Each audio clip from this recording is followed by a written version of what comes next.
Welcome to this explainer. Today, we're unpacking a total game changer of an idea drawn from Module 9 of The Supernatural Power of Right Thinking. We are exploring a massive perspective shift, the undeniable fact that all visible reality originates entirely from invisible thoughts. It's an incredibly empowering framework that basically shifts us from being passive observers of our lives to the active architects of our reality. So, if you're ready to look at the world a little differently today, let's jump right in. So let's kick things off with a question that sounds super simple, but honestly, it flips how we see the physical world completely upside down. Where do buildings come from? Now, your immediate answer is probably something like, well, bricks, steel, concrete, and construction workers, right? But wait a second, before any of those physical materials were ever gathered, what had to happen? Someone had an idea. An architect saw a shape in their mind's eye. A completely invisible thought had to happen before a single physical shovel hit the dirt. Look at this list.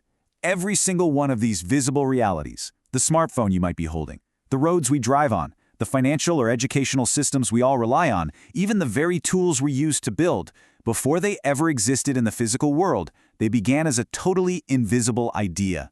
They were literally just electrical impulses in a human brain. The source material emphasizes this over and over. Everything visible begins with something invisible. Your thoughts might not have physical weight, but man, they carry immense creative power. All right, let's move into Section 1, the invisible blueprint. Think about it. Thoughts might be totally invisible, but they act as the ultimate blueprint. They shape our inventions, sure, but more intimately, they shape our decisions, our relationships, and eventually our entire futures. A booming business started with a tiny what if.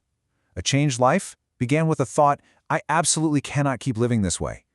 The text points out that we often try to change the physical reality around us without first altering that invisible blueprint. But you wouldn't try to change the layout of a physical house without drawing up new architectural plans first, right? Well, your life works the exact same way. Moving right along to Section 2, words as vessels. The source material drops a really fascinating definition here. If thoughts are the blueprint, we need a transport system to bring them into the real world. It doesn't treat words as just sounds or basic communication tools. It defines them literally as containers or vessels. Think of a massive cargo ship carrying goods across an ocean. Your words are the cargo ships carrying your invisible ideas across the barrier into reality.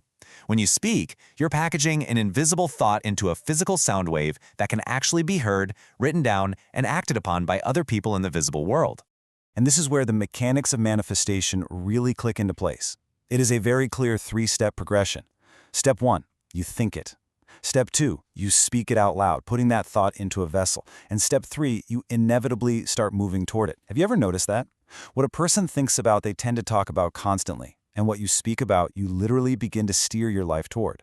Your words set the trajectory for your actions. Which brings us to Section 3, the law of the harvest. To really get this whole law of sowing and reaping, we have to look at the soil where the seeds of our thoughts are actually planted. The source introduces this ancient Greek word, cardia, which translates to the heart. But we're not talking about the organ pumping blood in your chest. It represents the central foundation of your entire being. It's the soil. And the text teaches that your heart directs the very course of your life through your emotions. If words are the vessels, the cardia is the factory where all that cargo is being loaded. So look at how this plays out in real time. On the left side, observe how wrong thoughts, stuff like fear, hatred, anger, and bitterness, inevitably construct really destructive patterns in your visible life. But over on the right, right thoughts, represented by focused, positive desire, build life-giving, creative power. It's simple cause and effect. You reap exactly what you sow. You literally cannot plant invisible seeds of bitterness and expect to harvest a visible life of joy. The physics of it just do not work that way. All right, let's jump to Section 4, renewing your mind. If our current visible world is built on faulty, invisible thoughts, we need a total rebuild. The foundational philosophy here teaches that because we are made in the image of God the Creator, we are inherently creative beings. Actively renewing your mind isn't just some fluffy, positive thinking exercise. According to the text, it allows you to release incredible kingdom creativity. By changing the invisible blueprint, you finally stop repeating those old destructive patterns. You literally create a new future through new thinking, and you solidify it by speaking that new future out loud. You become an active participant in building your own reality. The source uses this piece of ancient wisdom as the ultimate philosophical anchor for everything we've been talking about.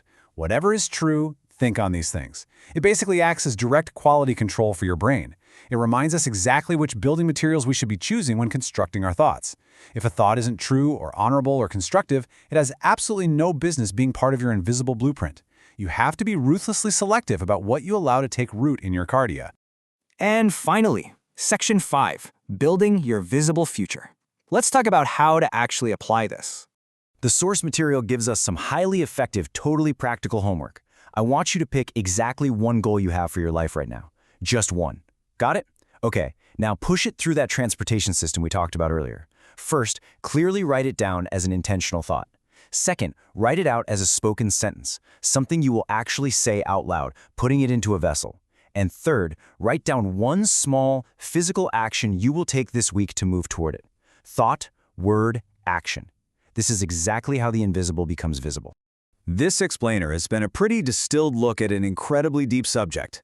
If this stirred your creativity, and if you are really ready to take control of your invisible blueprints, the creators of this content invite you to continue the journey. The full program is called The Supernatural Power of Right Thinking, and you can find it on the soul-winning and eternal life coaching platform, The Lifesaver. The full journey dives so much deeper into how to renew your mind and speak with true kingdom purpose. You can head over to kingdomlifesaver.com to grab the complete program today. Remember, the core takeaway here, folks, your physical reality, the actual life you are living right now, is simply a reflection of your mental blueprint. If you want to change the building, you absolutely have to change the architectural plans first. I'm going to leave you with this final thought to chew on as you step back into the visible world today. You are building something right now, whether you realize it or not. So, what invisible thought will you consciously choose to build your visible future today? Choose wisely. Thanks so much for joining me on this explainer, and I will see you next time.